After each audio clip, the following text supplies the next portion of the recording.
اعوذ باللہ من الشیطان الرجیم بسم اللہ الرحمن الرحیم الحمد للہ رب العالمین والصلاة والسلام علی اشرف الانبیاء والمرسلین وآلہ الطیبین الطاہرین وصحبہ المنتجبین اما بعد قال الحکیم فی کتابہ المتین وہو اصدق القائلین اعوذ باللہ من الشیطان الرجیم بسم اللہ الرحمن الرحیم انما یرید اللہ لیذھب عنکم الرجس اہل البیت ویطہرکم تطہیرا۔ سورہ احزاب کی یہ آیت ہے جس کو آیت تطہیر کہتے ہیں، اور اس کا مطلب یہ ہے کہ اے اہل بیت رسول، ہم نے ارادہ کر لیا، اللہ کا ارادہ ہے کہ تمہیں ہر طرح کے رجس اور ناپاکی سے دور رکھے اور تمہیں پاک و پاکیزہ رکھے جیسا کہ پاک و پاکیزہ رکھنے کا حق ہے۔ اس میں میرا خیال ہے کہ ہمیں کسی کو شک نہیں کہ یہاں رجس سے مراد معنوی نجاست ہے، روحانی نجاست ہے، ہر طرح کا گناہ، اللہ کی نافرمانی، غفلت اور جہالت، اس کو معنوی رجس کے طور پر دیکھا جاتا ہے۔ تو اس کا مطلب یہ ہے کہ اہل بیت سے اللہ تعالیٰ نے گناہ بھی، نافرمانی بھی، شرک بھی، کفر بھی، نفاق بھی اور غفلت بھی اور گناہ بھی، جہالت بھی، ایسی ہر چیز سے ان کو پاک رکھا ہے۔ تو یہ بہت بڑا، یعنی اللہ کا ارادہ ہے جو ہر جگہ پہ غالب ہے، اور اس کے ارادے کے سامنے کوئی چیز ٹھہر نہیں سکتی۔ تو اس کا مطلب ہے اللہ کا یہ ارادہ بھی بالکل غالب ہے، بالکل، اور اہل بیت رسالت کو ہر طرح کی عیب سے اللہ نے منزہ قرار دیا ہے اور ان کو پاک و پاکیزہ قرار دیا ہے، اور یہ ایک بہت بڑی بات ہے اور یہ ایک بہت بڑی سعادت ہے جو اللہ تعالیٰ نے اہل بیت رسالت کے حصے میں کی ہے۔ کہتے ہیں کہ جب یہ آیت نازل ہو گئی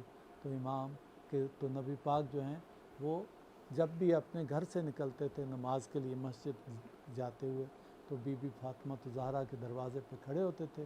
یہ آیت تلاوت کرتے تھے اور کہتے تھے اے اہل بیت رسول الصلاۃ الصلاۃ، تو اس طرح سے نماز کا پیغام بھی دیتے تھے، اور یہ بھی گویا ظاہر کرتے تھے کہ یہ آیت اس گھر والوں کے لیے نازل ہوئی ہے، اور یہ وہ ہستیاں ہیں جن کو اللہ نے ہر رجس سے جو ہے وہ پاک رکھا ہے اور طاہر و مطہر رکھا ہے۔ تو میں سمجھتا ہوں کہ ایسی آیات جو ہیں وہ ہمیں اہل بیت رسالت کی نبی پاک کے بعد جو ہے معاشرہ اسلامی میں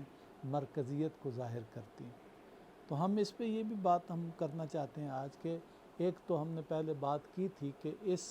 گھرانے سے امت کی دوری جو ہے وہ ایک بہت بڑے انحراف کا باعث بن گئی، اور حق و باطل میں تمیز آہستہ آہستہ جو وہ ختم ہو گئی۔ تو دوسری بات میرا خیال ہے اگر ہم غور کریں تو معاشرے کے اندر لالچ پیدا ہو گئی تھی، حرص پیدا ہو گیا تھا، مال دنیا کی طرف بھی اور ظاہری اقتدار اور منصب کی طرف بھی۔ تو انسانوں کے اندر جب حرص پیدا ہو جائے، جب لالچ پیدا ہو جاتی ہے، تو پھر وہ اپنے حقیقی رہنما جو ظاہر ہے کہ ان چیزوں سے دور ہوتے ہیں، ان سے وہ دور ہو جاتی ہے، جب کیونکہ ان کے ہاں تو بے اعتدالی نہیں ہوتی۔ جو اللہ کی طرف سے جو مامور ہوتے ہیں، جو اللہ کی طرف سے جن کو رہنمائی کا فریضہ سونپا گیا ہوتا ہے، وہ ائمہ جو اللہ کے راستے کی طرف ہدایت کرتے ہیں، تو وہ تو ظاہر ہے کہ دنیا میں انسان کو لالچ اور دنیا پرستی اور حرص و ہوس آج اس سے دور کرنے کا پیغام دیتے ہیں۔ تو امام حسین علیہ السلام نے جب قیام کیا اور جب آپ اٹھ کے کھڑے ہوئے تو ہم دیکھتے ہیں کہ معاشرے کے اندر لالچ اور حرص جو ہے وہ بہت عام ہو گیا تھا۔ دیکھیں ایسے لوگوں کے ہاتھ میں اقتدار آ گیا تھا جو پہلے مرحلے میں اپنی طرف لوگوں کو لانے یا راغب کرنے کے لیے جو مؤثر لوگ ہو سکتے تھے معاشرے میں، لالچ سے کام لیتے تھے، اور جو لالچ میں نہیں آتے تھے ان کو پھر وہ ڈراتے تھے۔ تو گویا یا لالچ کی وجہ سے کوئی ان کا ساتھ دیتا تھا یا خوف کی وجہ سے، یعنی اگر وہ سمجھ لیتا تھا کہ یہ بات غلط ہے جو یہ کہہ رہے ہیں، یہ راستہ ٹھیک نہیں ہے ان حکمرانوں کا،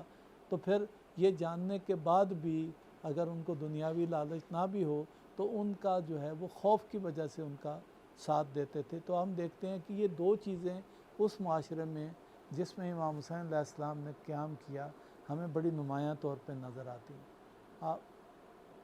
آپ یہ دیکھ لیں، اس کو ہم اگر معاشرے میں اس کو بطور مثالوں کے ہم بیان کریں گے تو چیزیں اور بھی جو ہے اس کا مطلب ہے کھل کے سامنے آ جائیں گی. باقی بات ہم انشاءاللہ اپنی آئندہ کی گفتگو میں کریں گے.